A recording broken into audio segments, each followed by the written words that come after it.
Welcome back to the deep dive, where we like to, well, dive deep into a new topic each week. And today we're going to take on something that I think a lot of people think they understand, but maybe don't quite get all the nuances of. The U.S. presidential election process. Yeah, there are definitely some surprising twists and For turns. sure, for sure. And, we always like to come at this with some good factual background. So you sent over some excerpts from the Wikipedia article on U.S. presidential elections. It's a great starting point, a good overview. It is, yeah. So our goal here is to kind of take you, the listener, on a journey through this system.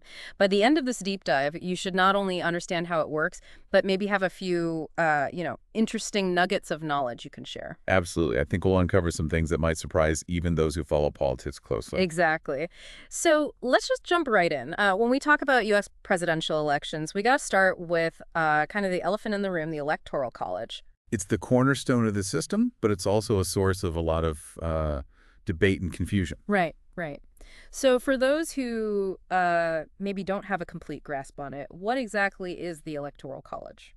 So it's not a direct popular vote, which I think throws some people off. Yeah, that's where things get a little tricky, right? It is. Basically, each state gets a certain number of electors based on their representation in Congress.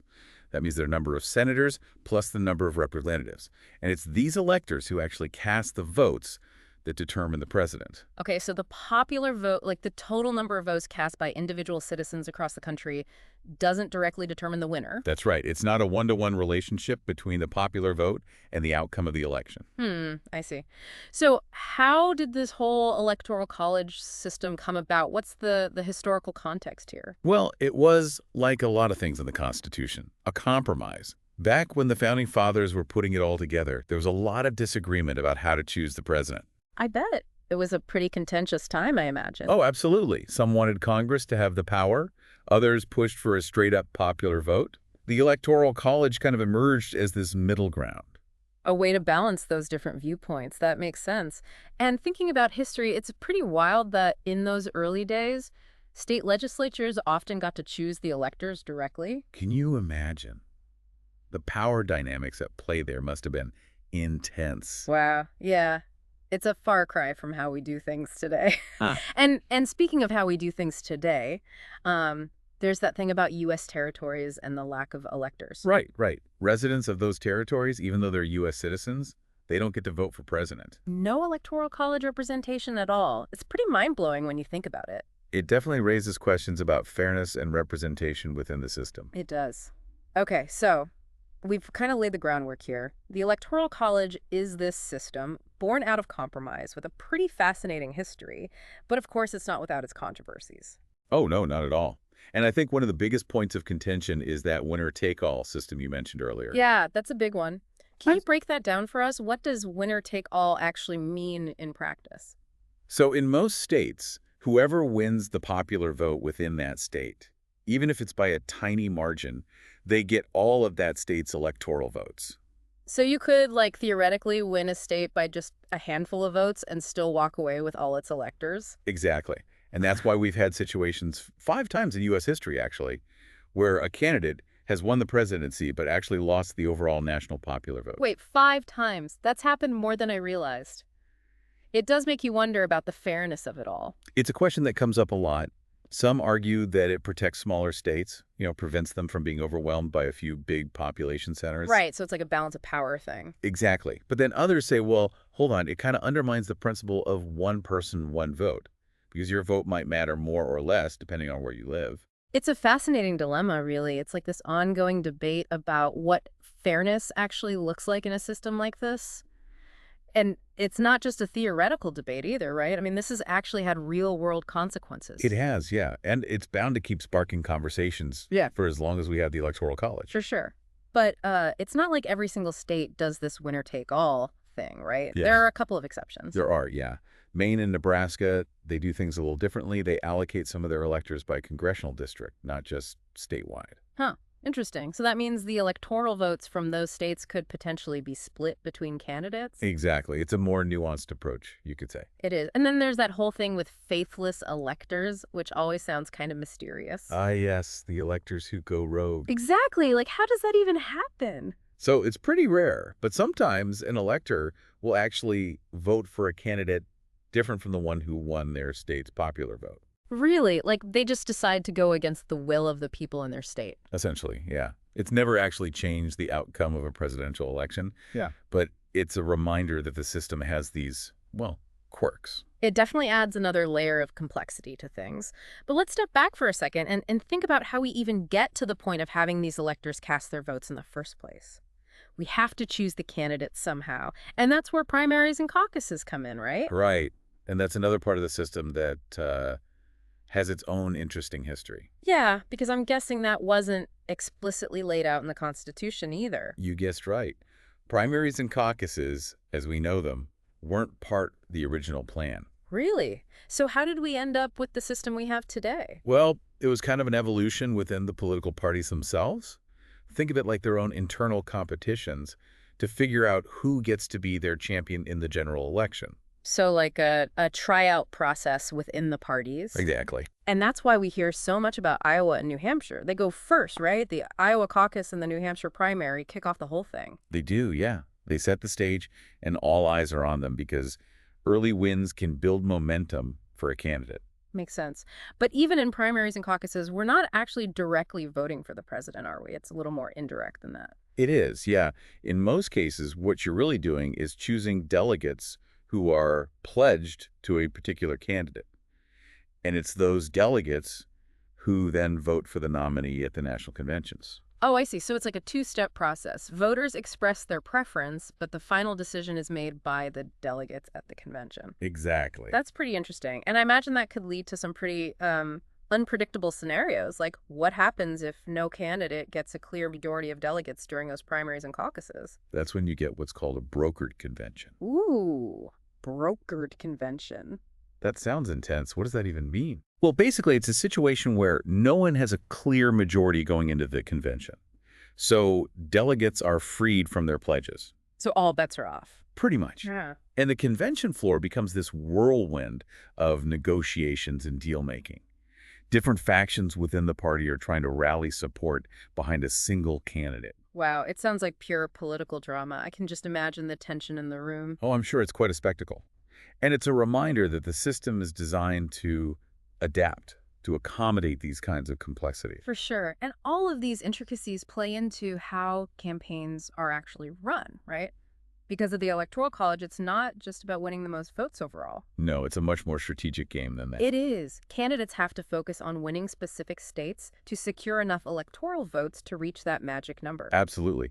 And that's why we hear so much about swing states, those battleground states where the vote could go either way. Yeah, those states get a lot of attention during campaigns, lots of visits, tons of ads, the whole works. Because they can make or break a candidate's chances. It makes you wonder if you live in a state that leans heavily towards one party or the other, if your vote even matters. I can understand why someone might feel that way. But it's important to remember that every vote does count, and voter turnout can have an impact even in states that are considered safe for one party. That's a good point. And speaking of changing the game, we can't forget about the impact of technology. The internet and social media have completely transformed how campaigns are run. It's true. It feels like a totally different world compared to even just a few decades ago. It is. Campaigns can now target very specific groups of voters with their message. They can do online fundraising and use social media to connect directly with people. It's like this whole new level of personalization and, sometimes manipulation, to be honest. That's right. It raises some important questions about how we make sure the use of technology in campaigns is, well, ethical and doesn't undermine the democratic process. Yeah, it's a conversation we definitely need to be having. But before we go too far down that rabbit hole, I think it's time to address the big elephant in the room again. All this talk about the Electoral College, it brings up the issue of reform. Right. It's a topic that comes up every election cycle. There are concerns about whether the Electoral College is truly fair and whether it accurately reflects the will of the people. For sure. I mean, the fact that a candidate can win the presidency without winning the popular vote, it's definitely led a lot of people to call for change. So what are some of the proposed reforms out there? What are the alternatives to the Electoral College? Well, one idea is to just get rid of it completely. Just scrap the whole thing. Yep. Abolish the Electoral College and switch to a national popular vote system. Simple as that. Whoever gets the most votes across the country wins. It does sound pretty straightforward. But I imagine there are some arguments against it, too. There are, yeah. One concern is that it could diminish the influence of smaller states. Mm. Candidates might just focus on those big population centers and kind of ignore the needs of rural communities. Right, so it's a question of striking that balance again, making sure everyone's voice is heard. Are there any other reform ideas out there? There are. Another one is proportional allocation of electors. So instead of winner take all, a state's electoral votes would be divided up based on the percentage of the popular vote each candidate got. Oh, okay, so like if a candidate wins 60% of the vote in a state, they get 60% of that state's electors. That seems like a more nuanced approach. It does. But it also might make things more complicated in terms of figuring out who actually won the election. Yeah. And it could potentially lead to a situation where no single candidate gets a majority of the electoral votes. So more potential for those brokered conventions we were talking about. Possibly, yeah. Mm. And it could also give third-party candidates a bigger chance of winning some electoral votes, which could shake things up even more. It sounds like there's no easy answer. Every potential solution seems to come with its own set of challenges. Exactly. Reforming something as fundamental as the Electoral College, it requires a lot of careful thought and consideration. There's no one-size-fits-all solution that's going to make everyone happy. Well, I think we've given our listeners a lot to chew on already. From the history of the Electoral College to the impact of technology, we've really delved into the complexities of the U.S. presidential election process. It's a reminder that it's not as simple as it might seem on the surface. It's a system shaped by history, designed by compromise, and constantly evolving. Exactly. And it's something that all of us as citizens have a stake in. So the next time you see a poll or hear a campaign promise, you'll have a better understanding of what's really going on behind the scenes. Absolutely. It's about more than just red states versus blue states. It's about strategy, it's about the collective voices of voters, and it's about the ongoing conversation about how we make our democracy work. Well said. And I think that's a great place to leave it for now. Join us next time for part 2 of our deep dive into the U.S. presidential election process. We'll explore even more about how campaigns are run, the role of the media, and the impact of money in politics. Until then, stay curious. I'll see you then. All right, so picking up where we left off, we've talked about the Electoral College, primaries, caucuses, but how do campaigns actually, play out on the ground? It seems like with the Electoral College, it's not just about winning over the most voters nationwide. It's much more targeted than that. Right. It's all about that strategic game of figuring out which states you need to win to get to that magic number of electoral votes. So candidates are really focusing on specific states, not necessarily trying to appeal to everyone across the country. Exactly. And that's why we hear so much about those swing states. Yes, those are the battleground states where the vote could go either way. And candidates spend a ton of time and money in those places. Oh, absolutely. Tons of campaign visits, rallies, advertising. Because winning those swing states can be the difference between victory and defeat. It's almost like the rest of the country becomes kind of irrelevant. Well, I wouldn't say irrelevant, but it's definitely true that campaigns prioritize those states where the outcome is uncertain. So if you live in a state that's reliably red or blue, it can feel like your vote doesn't really matter. I understand that sentiment, but it's important to remember that every vote does count. Even in those safe states. Yes, even in those states. Because voter turnout can still influence things. It can impact down-ballot races, and it sends a message about the overall political climate. Right. So even if you think your state is a foregone conclusion, it's still crucial to make your voice heard. Okay, that's a good point. Now, we can't talk about modern campaigns without talking about the elephant in the room, or should I say the internet in the room. Ah, yes, the digital age has completely revolutionized campaigning. It has. It's like a whole different ballgame compared to, say, even 20 or 30 years ago.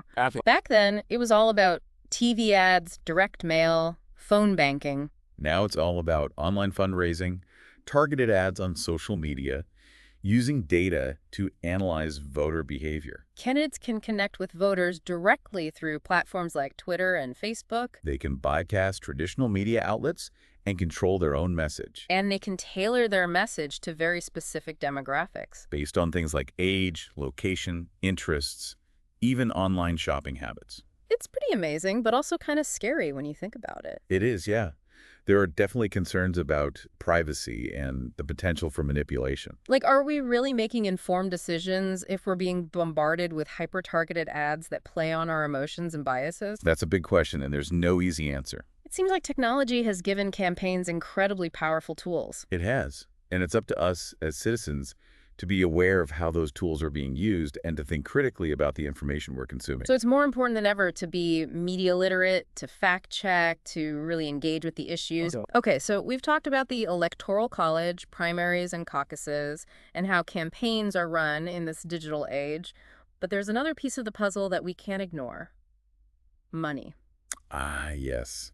The role of money in politics. It's a big one. It is. And it seems like it just keeps getting bigger every election cycle. It does, unfortunately. We hear about these massive fundraising halls, super PACs, dark money. It can be hard to keep track of where all the money is coming from and who it's influencing. Exactly. And it raises questions about whether our democracy is truly representative when wealthy individuals and corporations can have such an outsized impact on elections. It's a valid concern. Because if money talks in politics, then those with the most money have the loudest voices. Right, and they can drown out the voices of everyday citizens. So what can be done about it? Are there ways to limit the influence of money in politics? Well, there are a number of campaign finance reform proposals out there. Like what? Some advocate for stricter limits on campaign contributions. Okay, so putting caps on how much individuals and corporations can donate. Exactly. Others support increasing transparency in campaign financing, so we can better track where the money is coming from and going to. That makes sense. It's hard to address a problem if you don't know the full scope of it. Right. There's also a push for public financing of elections to level the playing field and reduce the reliance on private donations. So the idea is that candidates would receive government funding for their campaigns instead of having to rely so heavily on wealthy donors. Exactly. It seems like there's a lot of debate about the best way to tackle this issue. There is, and it's a complex issue with no easy solutions. But it's an important conversation to have. It is, because the influence of money in politics goes to the heart of what kind of democracy we want to have. A democracy where everyone has an equal voice, or one where the wealthiest have the most influence. That's the question we need to be asking ourselves. And it's a question that's not going away anytime soon. No, it's something we need to grapple with as a society. Well, I think this is a good place to pause for now. Yes, we've covered a lot of ground today. We've talked about campaign strategy, the role of technology, and the influence of money in politics. It's clear that the U.S. presidential election process is much more complex than it might seem at first glance. It is. It's a system with a long history, deeply ingrained in our political culture. And it's a system that continues to evolve and adapt to the changing times. So join us next time for part 3 of our deep dive, where we'll explore the role of the media, voter behavior, and the challenges facing our democracy in the 21st century. We'll delve even deeper into the intricacies of this fascinating and ever-evolving process. Until then, stay curious. Okay, so we've talked about money in politics, and I think it's a good segue into another big topic, the media. What role does the media play in all of this? Oh, the media's influence is huge. I mean, it's how most people get their information about the candidates, the issues, the whole election, really. Right, it's like our window into the political world. Exactly, and that window can be, well, a little distorted sometimes. Oh, for sure. There's a lot of talk these days about bias in the media. Yeah, there are concerns that certain media outlets lean one way or the other politically, and that can shape how they cover the election. It's like, how do you know if you're getting the full story, right? It's a challenge. That's why it's so important to be a critical consumer of media. You know, don't just rely on one source for your information. Get different perspectives, fact check things. Exactly. And be aware that media outlets are businesses. They're trying to attract viewers and readers, and sometimes that can lead to sensationalism or focusing on conflict rather than substance. It's like the more dramatic the story, the more clicks it gets. Right. Yeah. So it's up to us as citizens to be discerning and to demand quality journalism that holds those in power accountable. That's a good point.